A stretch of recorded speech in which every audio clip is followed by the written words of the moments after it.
Em primeiro lugar, bom dia. Bom dia. Professor Gerson, bom dia aos seus seguidores do YouTube, né?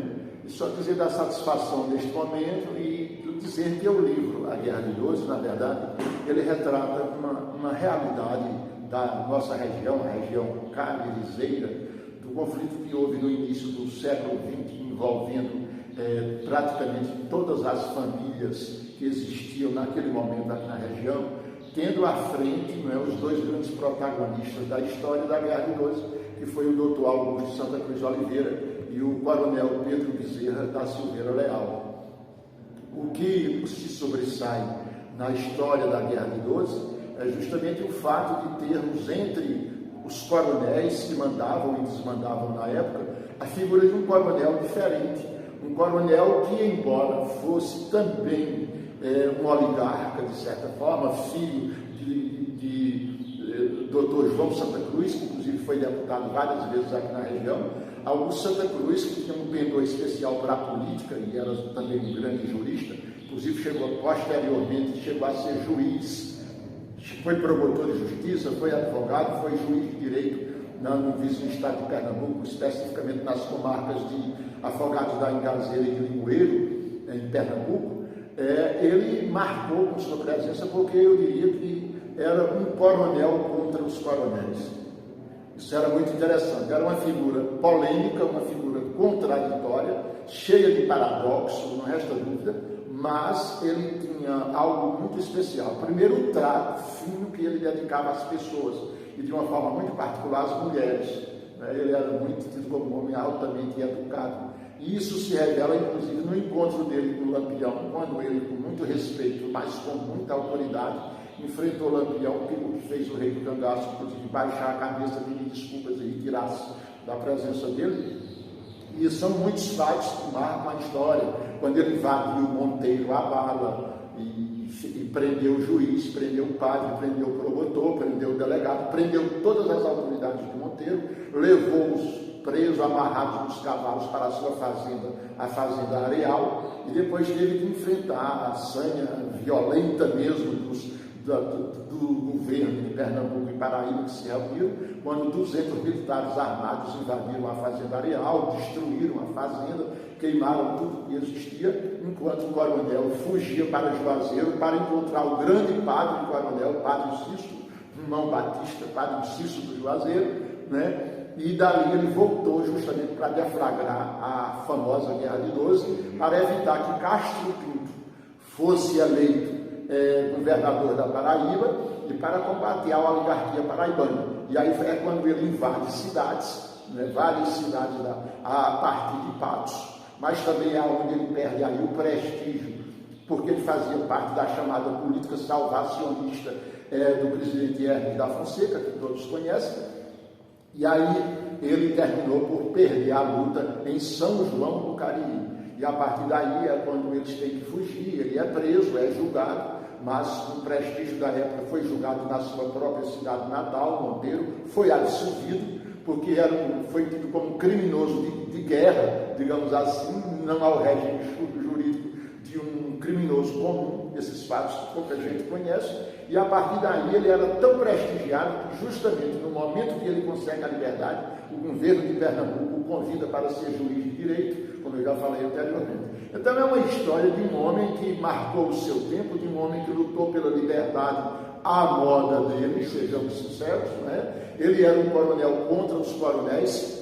Tem frases dele que é muito interessante, quando ele dizia que não é de joelhos, nem de rosário na mão que a gente conquista a liberdade. Quer dizer, é muito interessante esses arroubos revolucionários que ele tinha, mas, no entanto, era um coronel também, e se impunha muitas vezes pela força. Então, é por isso que a Guerra de 12 traz esses flashes a respeito do assunto, mas eu diria que o grande mérito desse trabalho nosso, professor, não é meu, é de um poeta bem antigo que eu consegui localizar em uma pesquisa que demorou bastante, e eu encontrei todo um trabalho escrito por um poeta que viveu há mais de 100 anos atrás, e que contou toda a história, que eu reproduzo aí no livro, nas últimas páginas do livro, uma história em versos contando o que foi realmente a Guerra de 12. Então é isso, a gente só espera que a leitura traga algum proveito. Com certeza, professor. Ou pelo menos é claro que não é tudo. Um pouquinho, professor Antônio, eu quero saber um pouquinho agora sobre Pedro Nunes, que é o autor do clássico, posso chamar assim, né, professor? Guerreiro Togado, que fala também sobre Augusto Santa Cruz.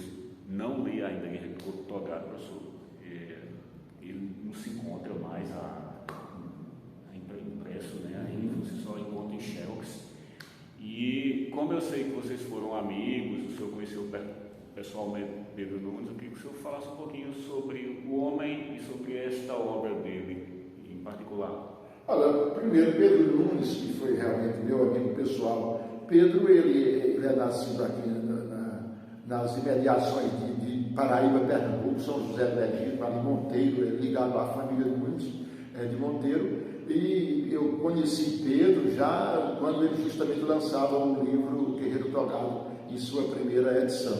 E eu tenho uma particular admiração por ele, agora em memória, né? Pedro já não está mais aqui no plano terreno, mas ele deixou uma obra grandiosa. Eu diria até que uma das motivações para escrever A Guerra de 12, 100 anos depois, foi justamente a leitura de Guerreiro Togado, né? Porque Guerreiro Togado é um livro grandioso, traz fatos inéditos, mas ele, eu diria, é um pouco romanceado. Sim. Não estou dizendo que Pedro inventou, não, mas ele, com a sua própria imaginação, o seu estilo belíssimo jeito de escrever, Pedro conta a história um pouco romanceada. E aí comete uns, eu não diria erros, às vezes pequeninos exageros, o que é normal. Todos nós cometemos ao escrevermos alguma coisa. Então Pedro romanceou um pouco a vida do Dr. Augusto Santa Cruz. Mas é um livro excelente, é um livro de muitas informações, muitas fotos, inclusive, livros que ele teve o zelo de colocar muitas fotos com personagens da época, etc. E é um livro que vale a pena ainda ser pesquisado e lido. É o livro Guerreiro Togado do grande escritor Pedro Nunes. Ele é realmente um homem do seu tempo e da sua região. Ele conta as grandezas, as belezas da nossa região, e por isso eu tenho essa particular admiração pelo grande escritor Pedro Nunes Filho, autor de O Guerreiro Togado e de outras obras que ele também escreveu, de memórias, crônicas. Muito interessante o trabalho de Pedro Nunes, precisa ser lido e conhecido por todas as pessoas, especialmente nós que moramos na região. Na região carizeira, né? Antônio, a gente vai falando e vai surgindo. Para um jovem leitor de 14, 15 anos, uma sugestão de leitura para aquela pessoa que tem curiosidade em conhecer melhor o Cariri, a região que a gente vive, portanto a gente tem que conhecer a sua história. Então, professor Antônio, o que é que você recomenda aí? Quem quer se aventurar na história local? Bom, primeiro eu reforçaria a sua ideia, seu pensamento de que há uma necessidade de estudarmos a história local. Porque é comum que nas escolas as pessoas se prendam muito à história global, à história geral, depois à história do Brasil, e deixem de lado o básico, o principal, que é a história da própria comunidade, da própria região. Isso é uma necessidade. Olha, nós não podemos ir a lugar nenhum se nós não sabemos a nossa origem, a nossa procedência, as razões de ser, por que nós estamos aqui, naquele local, em uma determinada época.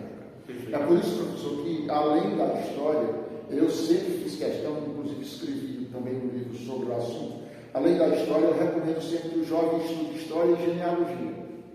Por quê? Porque eu vejo na genealogia o grande passo, o grande momento de nós aprofundarmos o conhecimento da nossa realidade. O trabalho que eu fiz sobre genealogia foi a genealogia dos meus filhos, é o título do livro.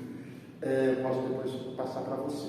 Mas por quê? Porque é a partir da história familiar que nós adentramos na história comunitária, na história política, social, econômica, a partir de nós mesmos e a partir dos nossos pais. E quando você lembra que todos nós temos 2 pais, 4 avós, 8 bisavós, 16 trisavós, 32 tetravós, 64 tetravós em proporção geométrica, quando a gente chega a 10ª geração, nós já estamos com 2048 e 44 famílias, quer dizer, isso é complicado.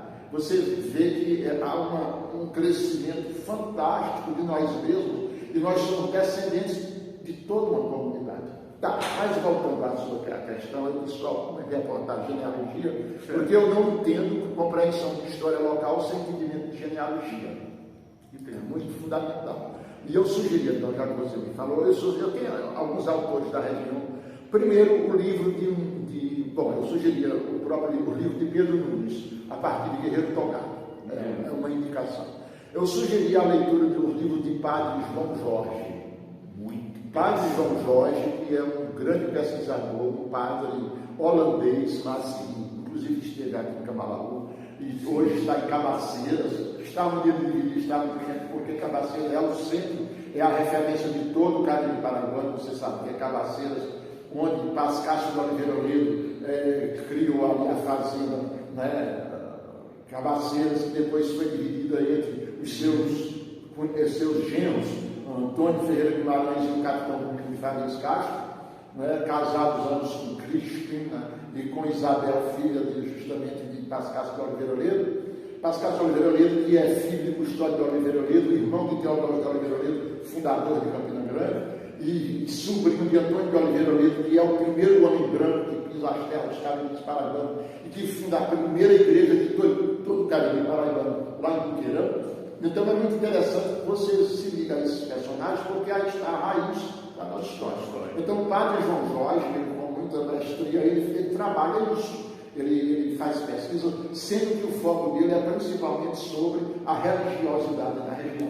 E ele tem livros muito bons, inclusive sobre a história de cada cidade por onde ele passou, mas há um livro que fala sobre o catolicismo aqui na região, nessa região dos Caribes da Paraíba. Eu considero um dos trabalhos importantíssimos. Eu sugiro também, professor, como leitura, o trabalho de Martinho de Nohra e de Darcy de Nohra.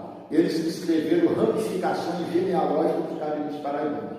Uma obra-prima, um livro fantástico, que praticamente alimenta todas as famílias da nossa região, porque ele demonstra no seu livro, com pesquisas científicas bem abalizadas, toda a origem do povo caribense, tanto do chamado Caribe Oriental como do Caribe Ocidental. É um trabalho grandioso. E tem também um trabalho mais antigo, mais igualmente de valor, é a genealogia de Santa Rosa, os Oliveira Ledo e a genealogia de Santa Rosa, do grande escritor, embora feito à moda antiga, digamos assim, do grande escritor Antônio Pereira de Almeida, né, que foi uma figura fantástica na história da nossa região. Então, esses livros, para mim, eles se constituem livros básicos na história, no conhecimento da história local, porque eles falam da genealogia, da história, dos primeiros povoadores. E, de minha parte, modestamente, eu apresento foi o meu primeiro grande trabalho. Eu digo grande porque tem muitas folhas, né? É o primeiro trabalho que eu escrevi, que é Rio do Camará. Rio do Camará, a epopeia de mais um século, que é um livro que realmente a gente tenta focar a origem, não só de Camalaú, mas de toda a região. É um trabalho que nós levamos muitos e muitos anos de pesquisa. E depois o Rio Camará 2, que também traz o subtítulo de O Milagre da Transformação. São livros também onde nós procuramos trazer as informações básicas da nossa região, a partir dos índios, cariris, tararius, os índios que habitaram essa região, até o contexto atual. Então, é isso, mas não posso ser injusto, porque há inúmeras obras hoje caribiseiras, tanto no aspecto genealógico como no aspecto histórico, e eu sugiro, para ser sincero, que, se possível, leiam todos, porque aqueles que se aventuraram na seara da literatura caribiseira, e ainda são poucos, precisam ser lidos, valorizados como um todo, porque todos deram a sua contribuição para o engrandecimento histórico e genealógico da nossa região. É isso aí. Forte abraço a todos. Professor, suas despedidas. Somente um abraço para os seguidores do professor Gécio, e dizer a todos que vamos nos comprometer um pouco com a nossa história, porque é muito importante. Olha, quem não sabe de onde veio, dificilmente saberá para onde vai. É importante o conhecimento da nossa história, o amor às nossas origens, a compreensão de que todos estamos ligados a uma história belíssima, uma história que não tem dono, é uma história de todos, uma história que não tem etnia, não tem raça, é uma história de todos, porque a história de índios, negros e brancos, aqui no Cariri Paraibano, é uma história maravilhosa, elas estão sendo, ainda não são fatos, não são bem entendidos e compreendidos, mas é uma história que foi formada com o suor e o sangue dessas três etnias que se juntaram para formar o povo caririzeiro. E vale a pena se caririzeiro e vale a pena conhecer a nossa história. Um grande abraço.